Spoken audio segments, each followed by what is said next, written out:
April 28, 2016. Our first attempt at grafting some apple trees onto this, what I believe is a wild cherry tree. Okay, so I would cut each of these about here. Okay. Cleaning off some vines and some of the other branches that we don't need. Yep. Hacksaw. With the hacksaw. The only tool we had, but I think that's good because we want a nice clean cut. Nice hacksaw should give us a nice clean cut. We're going to cut the scions, twig about that big. Try to get a nice flat cut on both sides. Just like whittling.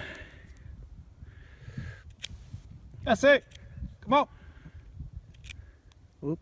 I guess not a big deal if you cut it a little bit short. Then you just shorten it up. Okay, then we're gonna try to wedge this open a little bit. Stick this scion down in there, but you really want it right on the edge. And you really don't want any of that exposed area sticking out from what I could tell on the videos I watched, although that's not working too good.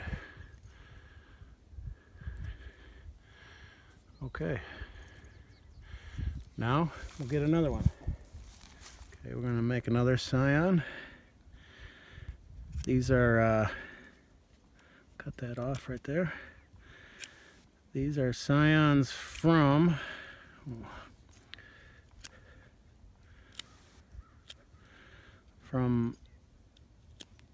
Missouri. What kind of apples? You know, I don't know that they know.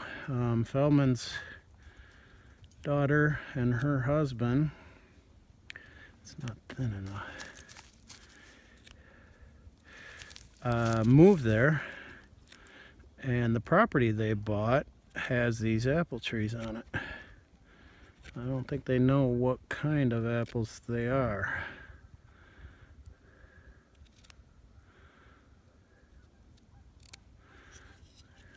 Nice thin.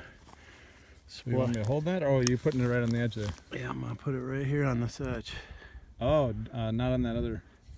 See, the thing is, and probably what I can tell now with this cherry tree is that the bark is so thin that I'm not sure that it's a good tree to use, because what you want is this outer layer of bark, because the outer layer is where all the water and nutrients go through to the branches in the tree, and so you want all those nutrients coming to these scions.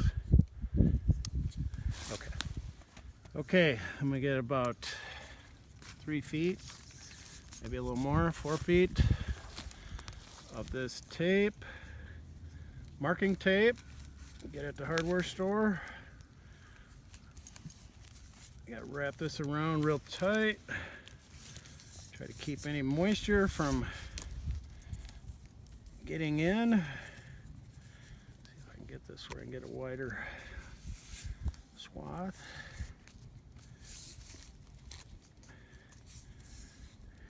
All the way up to the top.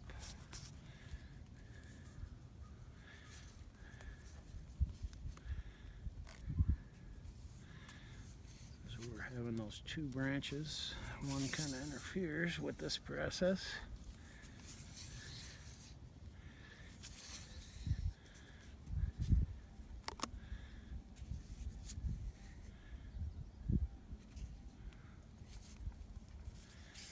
This actually looks like it's going together better than I expected for my first one, but I don't know if that means anything. Then we'll do a half hitch here with this. Pull it tight, kind of screwed on. That's okay. All right, that step done. Now I've seen this step on the videos. I've never seen any of this done in real life, but I've seen this step done several different ways, using beeswax or regular wax, I think, or other stuff, or waterproof glue. But pretty much all I could find at the hardware store was this for putting on cut branches to heal trees. And you want to really goop this stuff around, totally seal up this top part here. You don't want any moisture getting in there.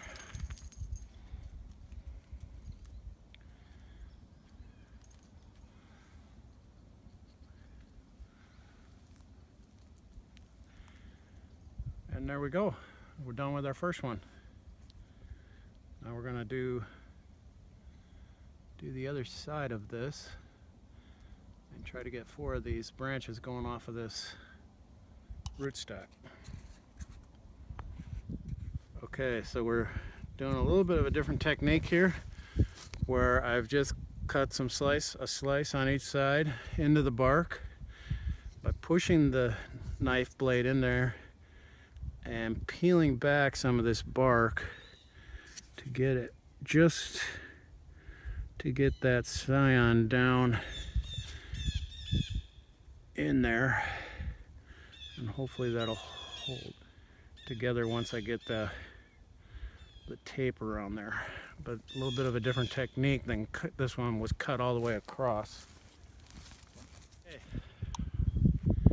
First homesteading event on Otz's new homestead,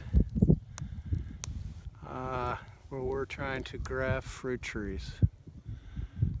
And ooh, that one, not sure that one's gonna make it, but we'll cross our fingers once that dries. Hopefully that'll stick. Dab a little more the outside over here. I think we should know in about 2 months if these are gonna take or not. Alright, sounds good. And we'll be able to cut this tape off and then just let them be. Alright. Alright. Signing off. Happy homesteading.